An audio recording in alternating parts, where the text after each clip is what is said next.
Lorsque vous honorez ces 4 accords à la fois, il vous est impossible de vivre en enfer. Si votre parole est impeccable, si vous ne faites jamais une affaire personnelle de quoi que ce soit, si vous ne faites aucune supposition, si vous faites constamment de votre mieux, alors votre vie sera magnifique. Vous contrôlerez votre existence à 100%.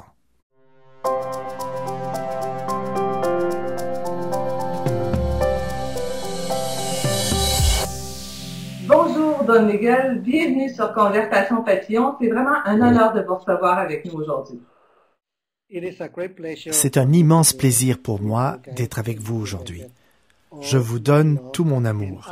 J'ai très hâte de me retrouver à Montréal pour pouvoir vous parler, pour partager mon amour avec vous tous. Alors, vous êtes né au Mexique, vous êtes le fils d'une mère guérisseuse et le petit-fils d'un grand-père chaman. Vous êtes chirurgien, je ne sais pas si vous pratiquez encore, et je sais que vous êtes aussi un avoir de la lignée des Chevaliers de l'Aigle. C'est vraiment une longue histoire. J'ai eu la chance de naître dans une famille où j'ai appris que tout était possible, que tout ce dont j'avais besoin, c'était d'avoir une volonté forte et de la discipline. On m'a enseigné qu'avec ces outils, je pouvais faire en sorte que mes rêves deviennent réalité. Plus tard, j'ai étudié à la faculté de médecine. Je suis devenu médecin, puis chirurgien. J'ai par la suite pratiqué la médecine pendant, je ne sais plus, environ 7 ou 8 ans. Puis, j'ai décidé de ne plus pratiquer d'intervention chirurgicale parce qu'à cette époque, je crois que le fait de comprendre davantage l'esprit humain est devenu plus important pour moi. Lorsque j'ai décidé de ne plus être chirurgien, je suis revenu voir ma mère, qui était une curandera, une grande guérisseuse. Elle était très connue aux États-Unis et elle m'a donné son enseignement. Ma mère et mon grand-père m'ont formé durant ma jeunesse. Et ainsi, j'ai donc très bien compris l'esprit humain et j'ai vu à quel point c'était facile d'aider les autres. Après, j'ai enseigné à de nombreux apprentis. Je les ai emmenés voir de nombreux sites comme Teotihuacan ou Monte Alban ou Chichen Itza. Je les ai guidés au Pérou, à Machu Picchu, en Égypte, en Grèce et vers d'autres sites. Ainsi, j'ai eu une pratique pendant plusieurs années. Puis finalement, j'ai décidé d'écrire mon premier livre, Les 4 accords Toltec, qui est une introduction. C'est l'introduction d'une nouvelle voie, d'une nouvelle façon de vivre.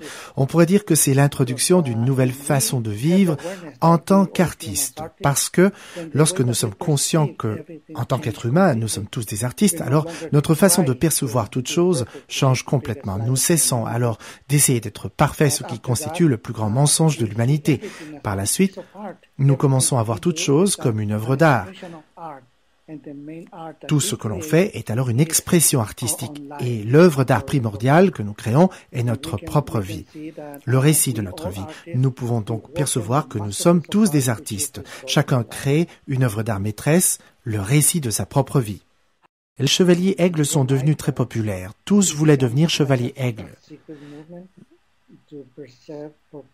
C'est devenu en quelque sorte une société secrète dont l'objectif était de préserver les connaissances Toltec. Le mot Toltec signifie artiste.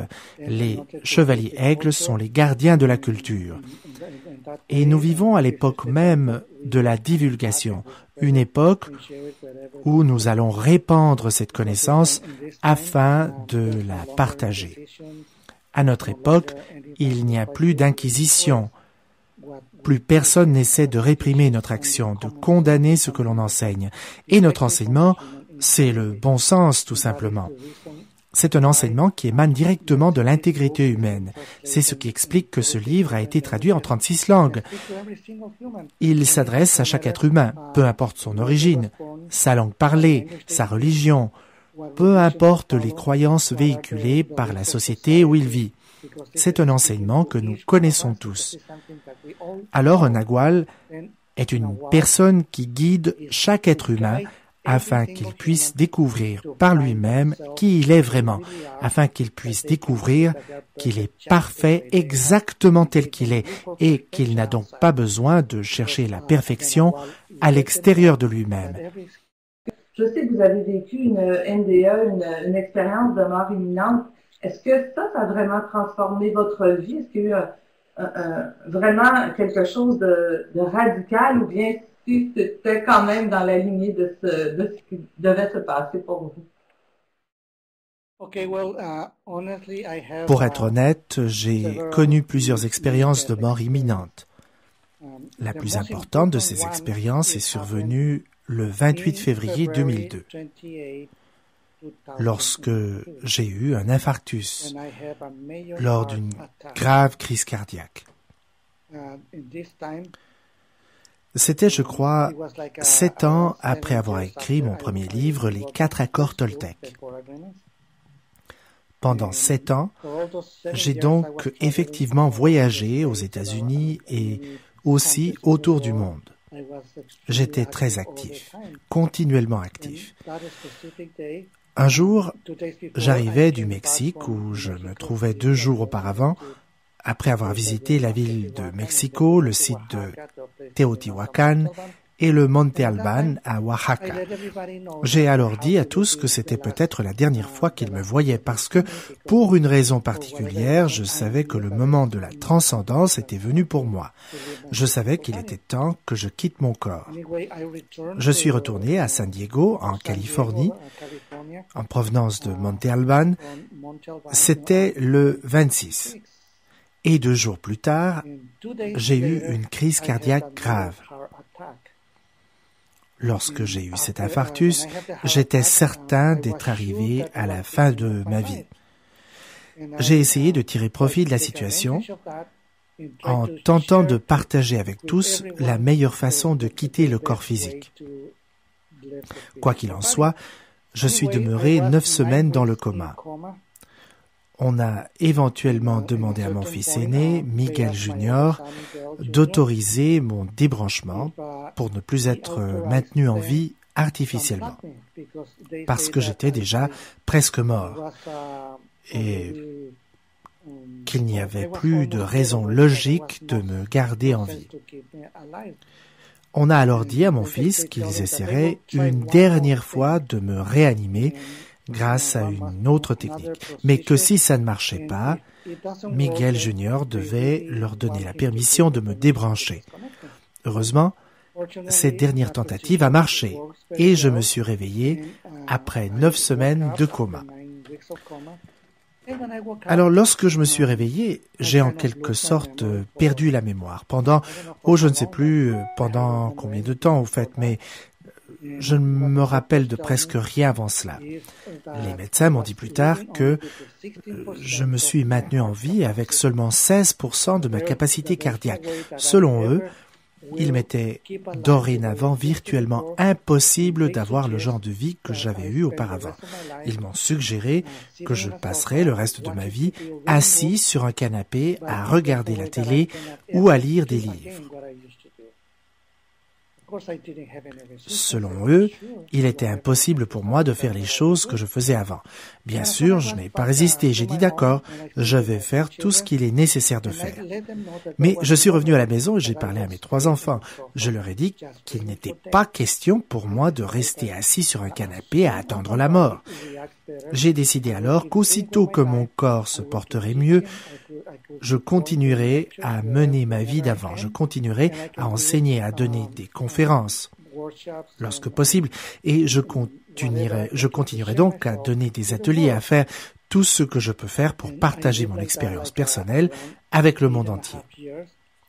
Si le véritable changement s'installe par l'action et par la répétition, je crois que le premier accord qu'on devrait vraiment mettre en pratique, c'est vraiment celui de la parole pour soi et pour les autres.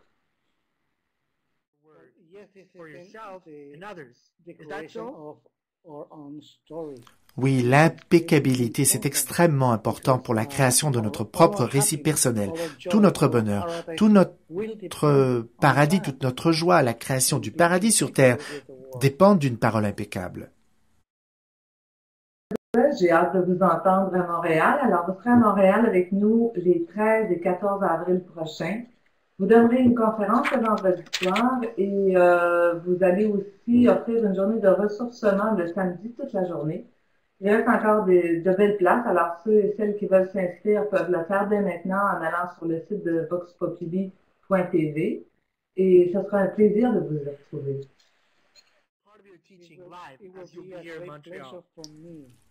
Tout le plaisir est pour moi. J'ai très hâte de me retrouver parmi vous afin de pouvoir partager mon amour avec vous tous. Merci à tous. Je vous donne tout mon amour et s'il vous plaît, puissiez-vous aimer chaque moment de votre vie. Je souhaite que nous devenions tous de beaux mages blancs et muchas gracias por su contribución a la humanidad. Ce fut un réel plaisir. Bye. See you in Montreal. Gracias. Thank you, Don.